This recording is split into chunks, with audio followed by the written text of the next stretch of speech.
Thank you for joining us on this edition of News Today. Without delay, let's explore the headlines that are shaping the current news landscape. Prime Minister has inaugurated the Kochi-Lakshadweep Islands Submarine Optical Fiber Connection or PLI project. The Supreme Court has stayed the Ministry of Environment's Office Memorandum on ex post facto environmental clearance. Production-linked incentive scheme for automobile and auto component industry has been extended by 1 year. Recently, the Competition Commission of India or CCI has published a study examining competition in the iron ore market. The Ministry of Petroleum and Natural Gas has initiated the 9th bidding round under Open Acreage Licensing Policy or OALP. India is going to use SpaceX Falcon 9 rocket to launch communication satellite GSAT-20 in 2024. Starting with the first news. Prime Minister has inaugurated the Kochi-Lakshadweep Islands Submarine Optical Fiber Connection or KLI project. This marks the first ever submarine optic fiber cable connection for Lakshadweep since independence, promising a significant transform in the region's communication infrastructure. Submarine optic fiber cable, also known as optical fibers, are thin strands of glass or plastic that will carry digital information in the form of light pulses connecting the mainland Kochi to 11 Lakshadweep islands. These cables will link Kavarati, Agatti, Amini, Kadmat, Chetlat, Kalpeni, Minikoy, Androth, Kiltan, Bangaram and Bitra Islands, ensuring a reliable and efficient communication network. The KLI project is funded by the Universal Services Obligation Fund, now known as Digital Bharat Nidhi, under the Department of Telecommunication. The project's execution was overseen by Bharat Sanchar Nigam Limited, serving as the project executing agency. In addition to the KLI project, the Prime Minister also dedicated a low-temperature thermal desalination or LTTD plant for converting seawater into potable water on Kadmat Island, Lakshadweep. The LTTD process involves flash evaporating warm surface seawater at low pressure, and the vapor is then condensed using cold deep seawater. It's worth noting that prior to the Kadmat Island LTT plant, 3 such facilities were developed and demonstrated in Lakshadweep's Kavarati, Agatti and Minikoy Islands. The National Institute of Ocean Technology, under the Ministry of Earth Sciences, designs, develops and commissions LTTD plants in coastal locations. Coming to the next news, the Supreme Court has stayed the Ministry of Environment's Office Memorandum on ex post facto environmental clearance. The stay has been imposed on orders issued by the Ministry of Environment, Forest and Climate Change in 2021 and 2022 for ex post facto clearance for mining projects. Such ex post facto clearance provides projects to carry out operations without getting environmental clearances. Earlier, prior environmental clearance was mandated under Environmental Impact Assessment Notification of 2006. However, in 2017, the government provided a 6-month window for alleged violators to apply for post facto clearances. This was stayed by the Madras High Court. In 2021, the ministry issued standard operating procedures for processing EIA applications allowing ex facto environmental clearances. Now let's know about EIA or Environmental Impact Assessment. Well, EIA is defined as a tool used to identify environmental, social and economic impacts of a project prior to decision making. Under Environmental Protection Act 1986, India notified its first EIA norms in 1994 and subsequently amendments were made.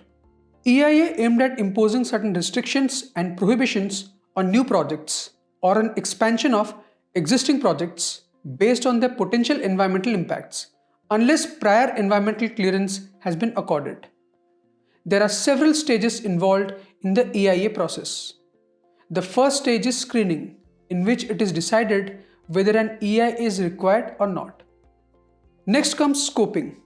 In this stage, it is decided what needs to be covered in the assessment in EIA report, followed by public consultation, a process by which the concerns of local affected persons is addressed. Lastly, appraisal. Detailed scrutiny by the Expert Appraisal Committee or State Level Expert Appraisal Committee of the application and other documents like the final EIA report are carried out. Moving on to the next news.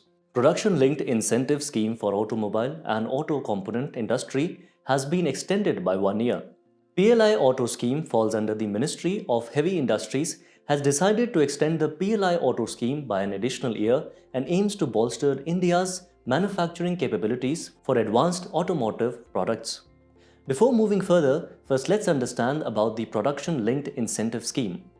The Production Linked Incentive Scheme or PLI schemes introduced as part of the Union Budget 2021-22 for 14 sectors including pharmaceuticals, drugs and specialty steel, telecom and networking products with the aim of establishing a robust domestic value chain. Under this initiative, companies are provided incentives based on incremental sales calculated over the base year for products manufactured within the country. Now let's dive into the key components of the PLI-Auto scheme. The PLI-Auto scheme comprises two essential components, the Champion Original Equipment Manufacturers and the Component Champion Incentive Scheme. Both existing automotive companies and new investors are eligible beneficiaries under this scheme. To qualify for incentives, a domestic value addition of 50% is mandatory and an additional 2% incentive is provided for achieving higher growth. The base year for the calculation of eligible sales is the financial year 2019-2020. Notably, incentives can only be claimed once, either at the component level or vehicle level. The project management agency overseeing the PLI-Auto scheme is IFCI Limited, a non-banking finance company in the public sector. One crucial point to highlight is that the PLI-Auto incentive does not affect benefits under the faster adoption and manufacturing of hybrid and electric vehicles in India or FAME 2 for electric vehicle manufacturers. Now let's discuss the recent amendments that have been introduced to the scheme. Firstly, the tenure of the PLI-Auto scheme has been extended. The incentive will now be available for 5 consecutive financial years beginning from 2023-24 until the fiscal year 2027-28 as opposed to the earlier timeline of financial year 2026-27. Secondly, to ensure a level playing field, companies failing to achieve a sales value increase will receive no incentive for that particular year. However, they can qualify for benefits in the following year by meeting specific conditions. Coming to the next news.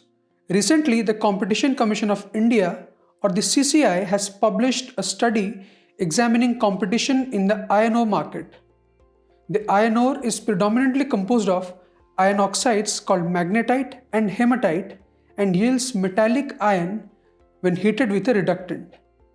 A CCI study shows India's self-sufficiency in iron ore production, contributing 7% globally and ranking as the 4th largest producer.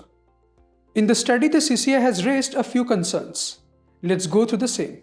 Recent years have seen an increase in the export of iron ore. Iron ore which has low value as compared to finished products like steel. Allocation of mines owned by companies for self-use, which are called captive mines, to some players create entry barriers. The same can be ascribed to the provision in Mines and Minerals Development and Regulation Amendment Act 2021, which allows captive mines to sell up to 50% of surplus iron ore in the open market. Another concern is the differential pricing of iron ore for different end users, which is likely to create competition concerns. Now coming to a few recommendations in that regard. Discourage exporting, as iron ore is a non-renewable national resource and crucial to various industries. Prioritizing the export of higher value-added products such as finished steel to promote Atmanirbhar Bharat. Upgrading quality. Use cutting-edge technologies to upgrade low-grade iron ore to higher grades. And lastly, sustainable mining. Promoting clean technology adoption and transformation of production processes into sustainable mineral production modes. Moving on. The Ministry of Petroleum and Natural Gas has initiated the 9th bidding round under Open Acreage Licensing Policy or OALP.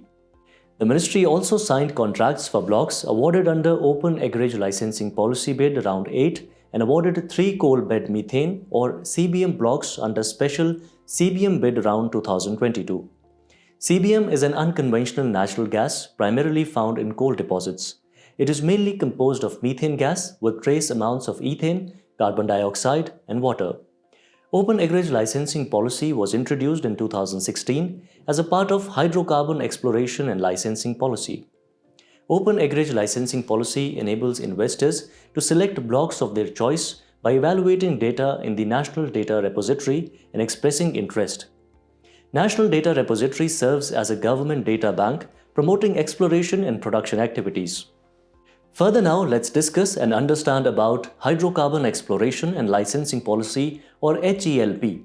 Hydrocarbon Exploration and Licensing Policy streamlined the exploration and production process by offering a single license encompassing all hydrocarbon types, including conventional oil and gas, coal bed methane, shale oil, gas hydrates, and more.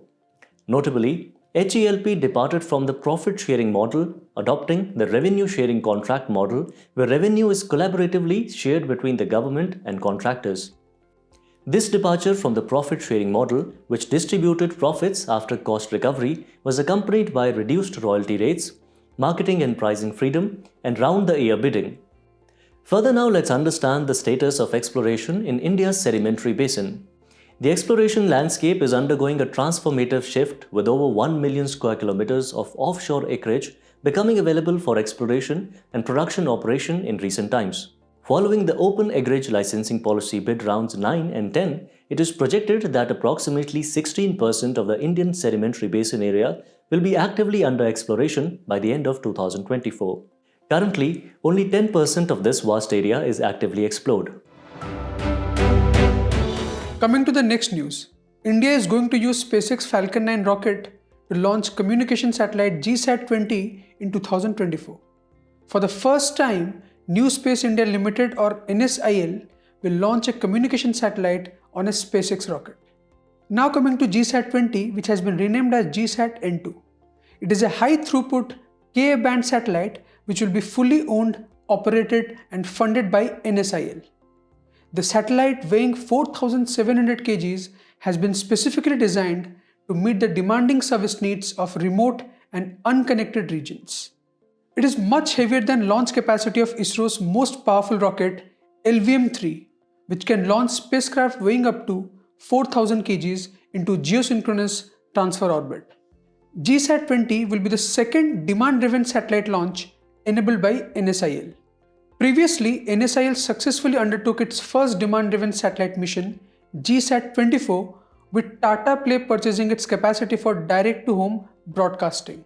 According to India's 2020 space sector reforms, NSIL is required to build, launch, own and operate satellites in a demand-driven mode. In the demand-driven mode, when a satellite is launched, it is known in advance who the end customers will be. Previously, the mode was more supply-driven, where capacity was leased after the satellite launch. Now let's briefly discuss NSIL. Well, it was incorporated in March 2019 as the commercial arm of ISRO. It is a central public sector enterprise under the Department of Space. Presently, NSIL owns and operates 11 communication satellites in orbit. The mandate of NSIL includes owning satellites for Earth observation and communication applications, providing launch services for satellite building through Indian industry, technology transfer to Indian industry. The personality news for today is Rani Velu Nachiyar. She was Princess of Ramanathapuram in Tamil Nadu and the child of Raja of Ramnath Kingdom. She was known to the Tamils as Viramangai. She was proficient in languages like French, English and Urdu. Let's briefly go through her contributions. She was the first queen to have ever actively opposed the British rule. In collaboration with Hyder Ali and Gopala Naikar, she waged war against the British. She went on to produce the first human bomb and established the first army of trained women soldiers. Lastly, she re-inherited the Sivagangai kingdom of her husband. She exhibited the values of bravery, resilience and patriotism. As we conclude today's main news, let's take a look at some quick updates. India started a 4-year term as a member of the United Nations Statistical Commission or UNSC. UNSC, established in 1946, is the highest body of the global statistical system. It has functional commission of the UN Economic and Social Council. It consists of 24 member countries of the UN elected by UN Economic and Social Council. The Supreme Court directed Centre and SEBI to investigate if the Hindenburg report on short selling caused harm to investors. Short selling involves selling a stock not owned at the time of trade. Speculating a price decrease, sellers borrow stocks to sell, then buy them back at a lower price, making a profit. SEBI permits short selling for both retail and institutional investors who must deliver securities during settlement.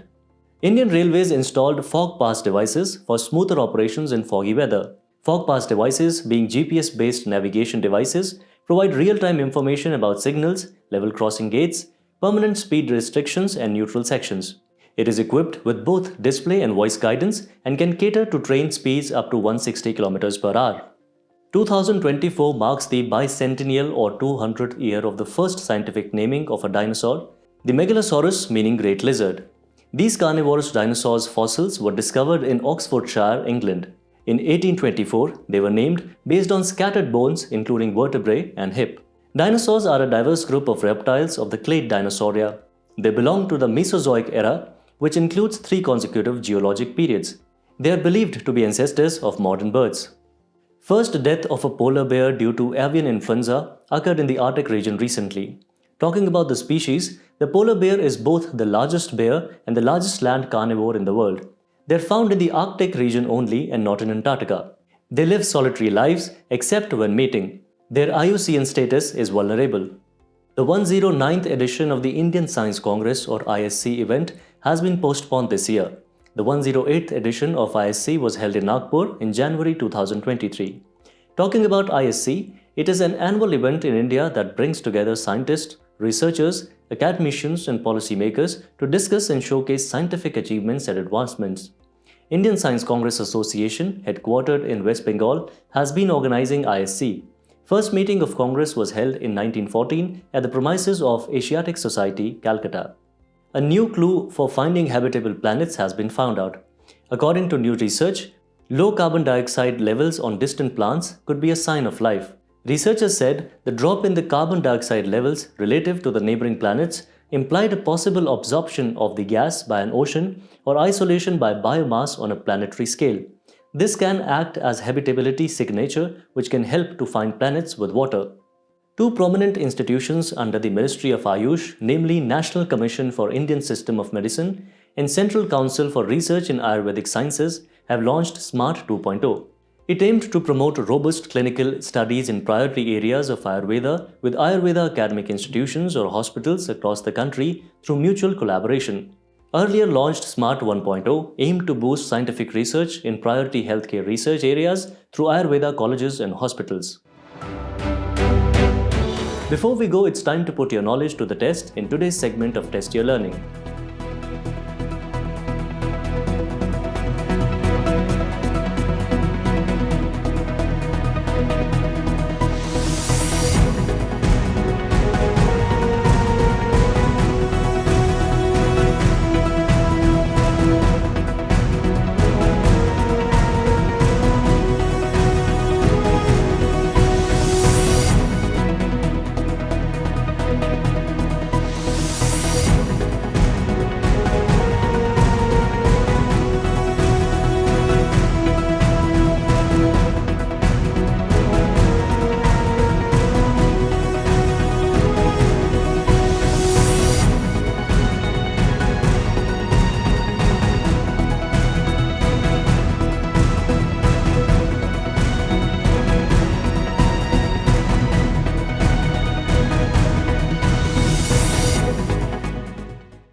Thank you for joining us. We hope you have enjoyed this edition of News Today. To get the answers to today's quiz and to download the PDF of News Today, make sure to check out the links in the description below.